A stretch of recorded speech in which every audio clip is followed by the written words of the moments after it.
We saw Assembly Bill 1127 being held at the beginning of this year as a spot bill. We have now seen it take its true form and make it out of its first committee. This is the Glock ban bill. Let's talk about it.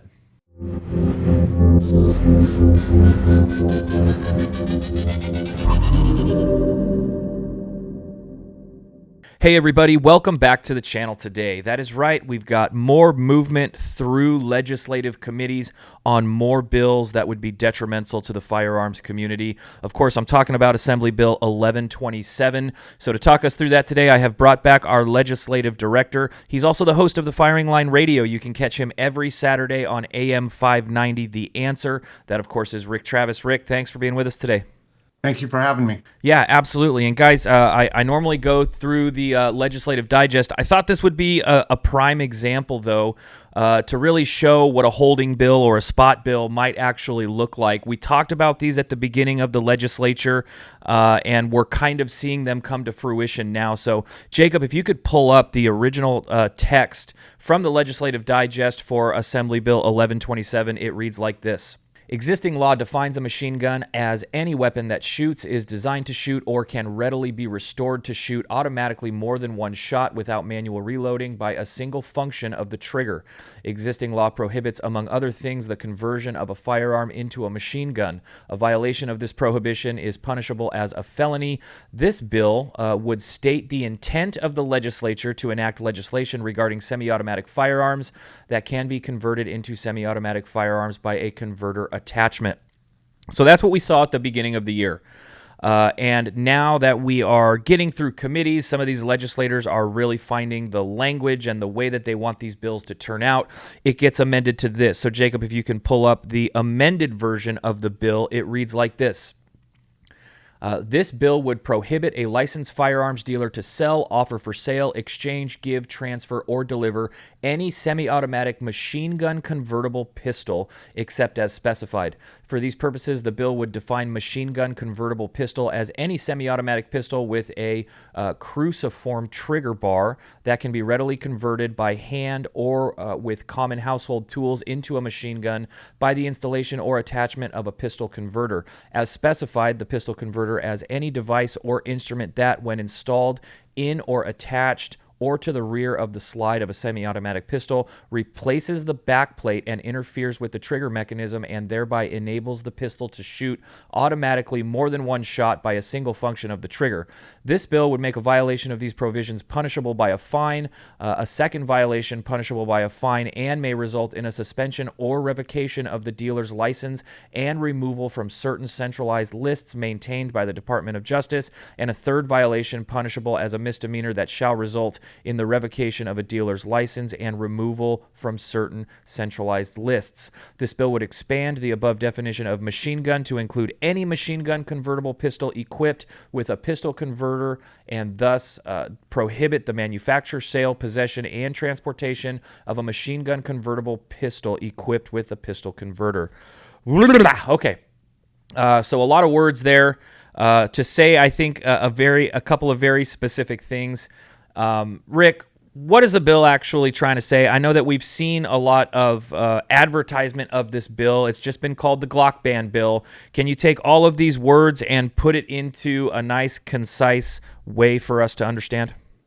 Yeah, I mean, I think people are using the Glock ban because the Glock is the most famous and most popular striker-based firearm as a semi-automatic pistol. But this isn't just Glocks. And I think that is the misinformation that's going out to a lot of people, that this is just banning Glocks. No, it's banning any firearm that is based off of the Glock or striker firearm technology that Glock first put forward.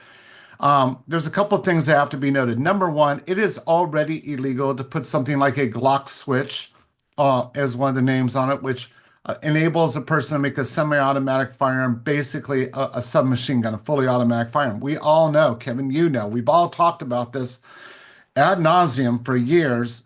It's illegal to do things like that. And so the misnomer of this bill and the misleading part and the sinister part of this bill is to say, oh, well, we're just trying to stop these from becoming machine guns. No. They've realized that because of recent court decisions, they can't hold up their limited number of firearms you can buy in California. Because, as you know, we repeatedly have been in a position where we're breaking apart the roster, which is, for those that aren't familiar, determines what firearms can and cannot buy. We have firearms going onto the roster. We're increasing the number. So they've tried all sorts of methodologies to get rid of firearms in California. This one is another huge gun grab. And let's be serious about it. What it's designed to do is stop the purchase of any striker-based firearm that is capable of being outfitted with an aftermarket device that was never intended by the manufacturers, has been and will continue to be illegal to use, and law-abiding citizens aren't doing it. And so this is, again, just a gun grab. I think it's also important to realize where this comes from. Gabriel, who is the author who gave us our 11% excise tax, because he went out and did the bidding of Bloomberg and his Everytown cadre that was funded with USAID money, has been joined by, and this is the hit list. This is the list that every single person listening to this needs to be going after. This is the list. When I say going after, raising the political awareness, telling people it's time to get rid of them and quit this rhetoric of, well, we don't have people in those districts. That's a lie. We have people in every county, every jurisdiction, every precinct that are pro Second Amendment. And it's time to get those people motivated to start campaigning against people such as Assemblymember Gabriel, Assemblymember Stefani, Assemblymember Gibson, Assemblymember Wicks, Bauer Cajon, Berman, Bryan, Connolly, Gonzalez, Carla, Ortega, Peachy Norris, and Quirk Selva. These are the assembly members who have got on the most egregious bill of this session now of the assembly, which would be 1127, and said, we're going to stand proud. We're going to collect money from Everytown. We're going to collect money from the Brady Group. We're going to collect money from all these people. Money, by the way, which has came out of taxpayer dollars that has been illegally funded that the Trump administration finally is going after. That is the group that's taking the money to stand on this line and go after us. And we also need to know, too, that they hired a former worker from Glock who has lied his rear end off in multiple testimonies this session. And we need to start holding people accountable. And we have to ask Glock, where are you? They're not donating money to fight this. And we need to ask why. Because if this gets passed in California, I guarantee you it's going to Washington, Oregon, Illinois, New York, and several other states, because we've seen that over and over again. Yeah, so kind of hitting on some of those points. It's already illegal to do what they're saying that this bill would in essence take away. So that's one thing, but they kind of use the guise, if I'm getting that correctly, they use the guise of the machine gun portion to essentially make firearms illegal in the state. Rick, what firearms wouldn't be affected by this law? Is it just revolvers? No, it's several different firearms. You're looking at Glock, Smith and Wesson, SIG Sauer, FN, and Ruger all have striker-based firearms. That's why I say it's not really good for us just to say it's a Glock ban. It's not. It's banning several models of semi-automatic pistols across the spectrum from multiple brands. Okay, well, let's go to the committee that already happened. You guys may have seen a video or two about the fact that this bill did already get pushed through committee. Now, there's other committees that it has to go through. It would have to go also, if it makes it out of the Assembly, to the Senate to get approved before going to the governor's desk and potentially becoming a law. But Rick, I still kind of have this in my head. When I went up there for Capitol Day, we sat in a committee where they were discussing the 3 gun a month rule. And the legislator just kind of looked at you and Sam and said, I don't care. I just don't care what you have to say. I feel like we got a similar sentiment in this committee when we're telling the legislators that this is absolutely something that we are going to be able to sue on and win in court. This is an unconstitutional bill. It would be an unconstitutional law, where the legislators just kind of looked back and said, nope, we're going to win. And I'm just sort of curious, is this something that you've seen over the years, this friction in these committees between people like you and Sam and the legislators themselves when it comes to 2A legislation? Or is this something that is sort of new and is starting to happen now because of existential circumstances that happen in politics? No, it's not new, unfortunately, and this is what I work hard to try to get the electorate to understand. They are winning, and we're winning. So both are true, and people are like, wait, what? So you got to look at it. Will this go to court? Yes. Will we win? Yes. Is that a process? Yes. Is that going to cost us a lot of money? Yes. Is it going to take time? Yes. Will we get an injunction? Most likely we will. And which means nothing will change other than we'll be spending money to make sure that injunction becomes permanent, meaning that they never get this across the line. But in the meantime, that could take 2 to 6 years. Let's be honest about that. That whole process as it's played out, as you know, Kevin. During that time period, these legislators have already got paid their tens of thousands of dollars to carry this water for groups like Everytown.